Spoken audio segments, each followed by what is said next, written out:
Hello students, population growth के concept में आज जो टॉपिक अब हम करेंगे वो है हमारा एज कॉम्पोजिशन। देखिए, एज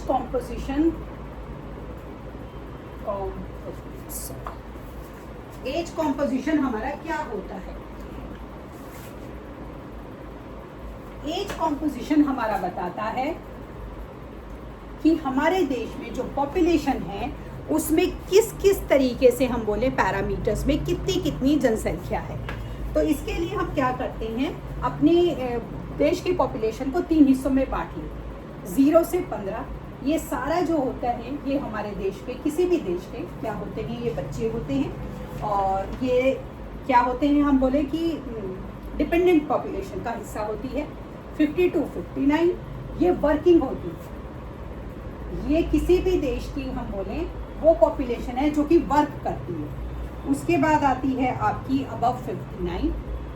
ये वो पॉपुलेशन का हिस्सा होता है जिसको कि हम बोलते हैं एजेड पॉपुलेशन। ये वो पॉपुलेशन होती है जिसके पास बहुत ज़्यादा एक्सपीरियंस होता है, लेकिन क्योंकि उन्होंने इतना लंबे समय तक काम किया है, अब ये अपना अनुभव हमें देकर हमारा गाइडेंस कर सकते हैं। तो सबसे पहले हम बात करते हैं 0 से 15 की। 0 से 15 तक की पॉपुलेशन जो होती है, अब जैसे कि आप जैसे बच्चे हैं 9th या 10th क्लास के, करीब 14-15 साल के बच्चे होते हैं, 14-15-16 साल के। तो ये माना जाता है कि 15 साल तक की उम्र जो होती है कि किसी भी इंसान के लिए, ये उसके लिए वो समय होता है जब उसका पूरा ध्यान सिर्फ एजुकेशन पे होना चाहिए। क्योंकि एजुकेशन जो होती है वो आपके ब्रेन को एडेप्टेबिलिटी सिखाती है। एडेप्टेबिलिटी का क्या मतलब होता है कि मतलब वो नई नई चीज़ों को सीखने के लिए आपको ब्रेन को तैयार करती है। और जब आप इस एज में 0 से 15 की एज में नई नई चीज़ों को सीखते हैं लगातार और उनको अप्लाई करते हैं, जैसे आपके पेपर्स आते हैं, क्वेश्चंस आते हैं आपको प्रैक्टिकलिटी में, तो धीमे धीमे आप चीज़ों को समझना सीख जाते हैं।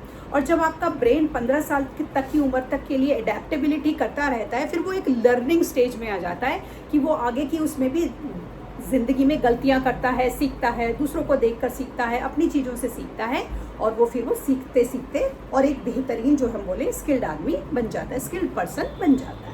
तो 0 से 15 तक की जो पॉपुलेशन होती है किसी भी देश की, वो डिपेंडेंट पॉपुलेशन होती है।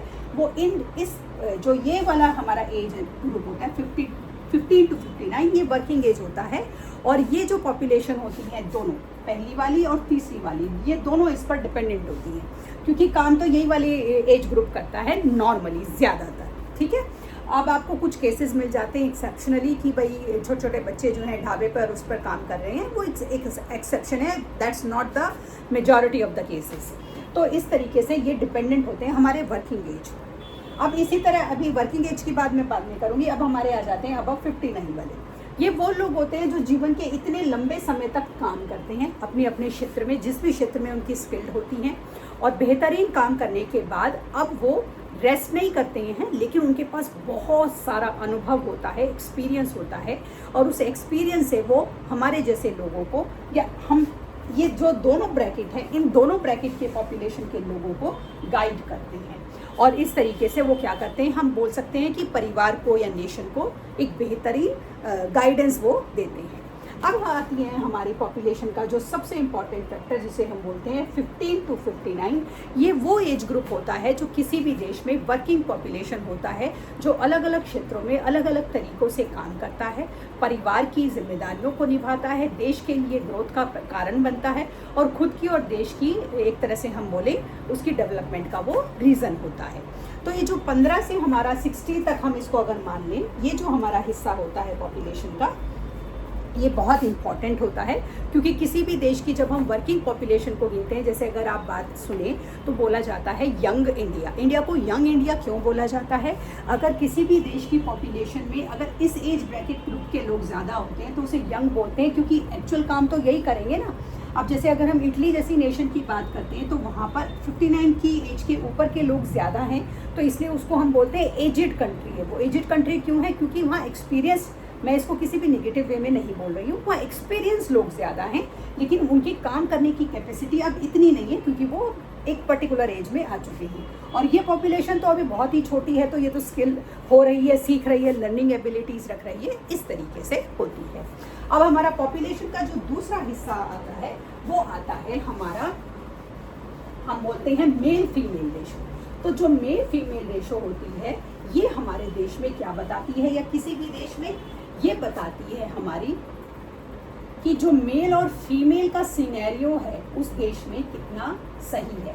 तो आइडियली तो यही होना चाहिए कि अगर 1000 मेल हैं तो फीमेल भी जो होती है वो हमारी 1000 ही होनी चाहिए। इससे क्या होता है कि देखिए, जो मेल और फीमेल का जो रेशो है किसी भी देश के लिए वो एक सही पैरामीटर में होना बहुत ज़रूरी है, क्योंकि ग्रोथ के लिए तो दोनों की ही आवश्यकता होती है ना। अब ऐसा होता है, हम कह रहे हैं आवश्यकता तो होती है, लेकिन एक्चुअल में ऐसा नहीं होता है। अगर हम इंडिया के कुछ स्टेट्स की बात करें, जैसे कि हरियाणा हमारा हो गया और हमारी और भी बहुत सारी स्टेट, तो हम इंडिया के सेंसस की बात करें तो ये सिचुएशन हमारे देश में, एटलीस्ट हमारे देश में बिल्कुल भी फेवरेबल नहीं है। इंडिया के अगर हम कंटेक्स्ट की बात करें तो पर मेल कुछ स्टेट्स में जो हमारी फीमेल्स हैं वो 946, 941, 930, 929 इस तरीके से है। अब आप बोलेंगे मैम फ़र्क क्या पड़ता है, 1000 में से कुछ कम ही तो हैं, 946 हैं। अब आप इसको, मेरी बात को ध्यान से सुनो। आपकी बात को मैंने सुना कि हाँ क्या फ़र्क पड़ता है, 1000 हैं, 1000 लड़कों पे 946 है। अब इसको आप रियलिटी समझिए। हमारे देश की पॉपुलेशन 1000 नहीं है, हमारे देश की पॉपुलेशन 1.47 बिलियन है। हम 147 करोड़ लोग हैं। अब 147 करोड़ को आपको समझने के लिए मैं क्या कर रही हूँ, मैं ना 47 हटा रही हूँ। आप मान लीजिए कि जो हमारे देश की पॉपुलेशन है, आपको ऐसे 147 में कंफ्यूज हो जाओगे। मान लीजिए हमारे देश की पॉपुलेशन 100 करोड़, ठीक है। अब 100 करोड़ में 50 करोड़ होने चाहिए आपके मेल और 50 करोड़ होनी चाहिए आपकी फीमेल, होनी चाहिए। 100 करोड़ है, 50-50 होना चाहिए। अब आप कह रहे हैं मैम थोड़ा सा ही तो है, तो अब आप क्या करिए, 946 को 0.50 से मल्टीप्लाई कीजिए, करें कितना आ गया, 473 करोड़, ठीक है। 50 करोड़ का अगर मैंने परसेंटेज निकाला है ये, ठीक है, और ये सिर्फ मोटा माटी परसेंटेज निकाला है मैंने, 47 करोड़ ऑलमोस्ट, ठीक है। मतलब कि करीब 3 करोड़, मतलब कि अगर 3 करोड़ बॉयज़ जो हैं लेकिन 3 करोड़ गर्ल्स कम है। करोड़ में किया है और मैंने अपनी पॉपुलेशन को करीब 33% कम कर लिया, 1.47 है और मैंने 100 लिया है, ठीक है। तो मतलब 50 करोड़ लड़कों पर 50 करोड़ लड़कियां होनी चाहिए, जो कि कितनी हैं, 47 करोड़ हैं। मतलब 3 करोड़ लड़कियां जो हैं वो कम हैं। 3 करोड़, इमेजिन कीजिए, 3 करोड़ लड़कियां कम हैं। इसीलिए हमारे देश में लड़कियों के लिए, लड़कियों के अगेंस्ट क्राइम रेट इतना ज़्यादा है। क्यों ज़्यादा है, क्योंकि उनकी संख्या इतनी कम है।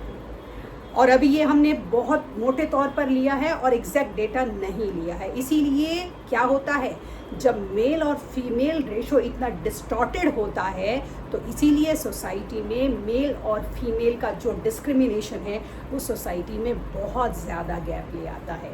और सोसाइटी में जो ये गैप होता है किसी भी सोसाइटी की बैलेंस ग्रोथ के लिए बिल्कुल भी सही नहीं होता है। अगर हम एक सोसाइटी, एक स्वस्थ सोसाइटी की बात करते हैं तो उसमें सबसे पहले बैलेंस ग्रोथ होनी ज़रूरी है। और बैलेंस ग्रोथ होने के लिए सबसे पहले हमारी बैलेंस्ड सोच होनी ज़रूरी है।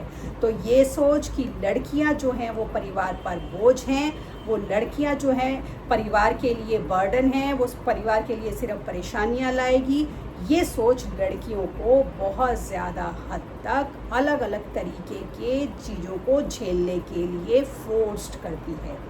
ये टॉपिक बहुत लंबा होने वाला है, तो इस टॉपिक को मैं कल की क्लास में कंटिन्यू करूँगी। आज की क्लास को मैं यहीं पर रोक रही हूँ क्योंकि नहीं तो वीडियो बहुत ज़्यादा लंबा हो जाएगा।